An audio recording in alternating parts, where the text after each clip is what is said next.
एक बार किसी धनवान व्यक्ति ने सुना कि राजा परीक्षित ने वीतराग शुकदेव मुनि से भागवत कथा सुनकर मोक्ष प्राप्त कर लिया था, तो उसके हृदय में भी श्रीमद् भागवत के प्रति बड़ी श्रद्धा उत्पन्न हो गई। उसने सोचा कि मैं भी क्यों न भागवत कथा सुनकर मोक्ष की प्राप्ति कर लूं। अब वह धनवान व्यक्ति भागवत कथा सुनने के प्रयोजन से उस नगर के एक नामी ब्राह्मण के पास गया और उससे भागवत कथा सुनाने की विनती करने लगा। पंडित जी नगर के सुविख्यात ब्राह्मण थे। आए दिन वह बड़े बड़े भागवत कथा के आयोजन करते थे। धनी व्यक्ति के आग्रह को सुनकर पंडित जी ने उसका स्वागत सत्कार किया और बोले, श्री जी, यह कलयुग है। आज के समय में सभी धर्म कृत्यों का फल 4 गुना कम मिलता है। इसलिए यदि आप भागवत कथा का संपूर्ण फल पाना चाहते हैं तो आपको 4 बार भागवत कथा सुननी पड़ेगी। पंडित बड़ा चतुर था। वह 4 बार भागवत कथा करने के बहाने भरपूर दान दक्षिणा पाने का इच्छुक था।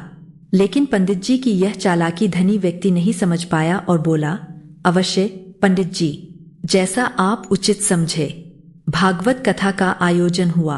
परीक्षित ने केवल 1 सप्ताह भागवत सुनी थी, जबकि धनी व्यक्ति ने 4 सप्ताह भागवत कथा सुनी, फिर भी कोई लाभ होता हुआ नहीं दिखाई दिया। पंडित जी लाभ होने का आश्वासन देकर कथा समाप्त करके दान दक्षिणा की पोटली बांधकर अपने घर चले गए। धनी व्यक्ति बेचारा चिंतित रहने लगा। वह दिन भर सोचता रहता था कि मैंने 4 बार भागवत कथा सुनी, पंडित जी को भरपूर दान दक्षिणा दी, फिर भी मुझे मुक्ति नहीं मिली। क्यों? एक दिन उस नगर में एक पहुंचे हुए संत का आगमन हुआ। संत का तो काम ही होता है सभी जगह घूम घूम कर लोगों को उपदेश देना।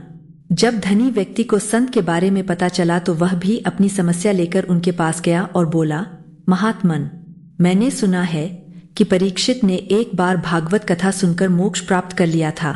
आज मैंने कलयुग के हिसाब से 4 बार भागवत कथा का आयोजन करवाया, किंतु मुझे अभी तक मोक्ष की प्राप्ति नहीं हुई। क्यों? संत पहले तो हंसे, फिर बोले, श्रीमान, भागवत कथा का फल आज भी 1 बार सुनने पर भी वही मिलता है जो परीक्षित को मिला था, लेकिन यह निर्भर करता है सुनने और सुनाने वाले की मनःस्थिति पर। क्या आपकी कथा में सुनने और सुनाने वाले की मनःस्थिति राजा परीक्षित और वीतराग शुकदेव जैसी थी?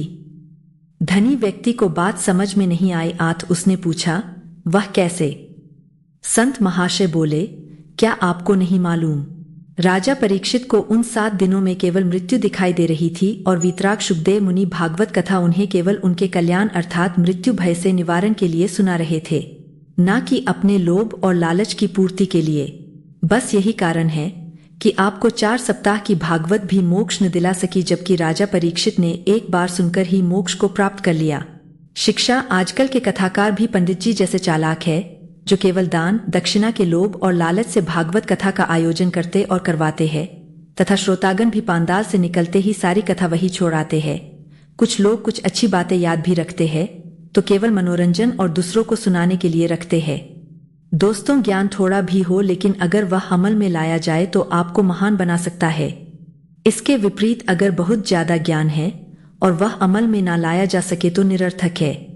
जैसे कि रावण 4 वेदों का प्रकांड विद्वान और ब्राह्मण होते हुए भी अपने दुष्ट कर्मों के कारण मारा गया। यदि यह कहानी आपको पसंद आए तो लाइक और शेयर करना ना भूले और चैनल को सब्सक्राइब अवश्य करें। धन्यवाद।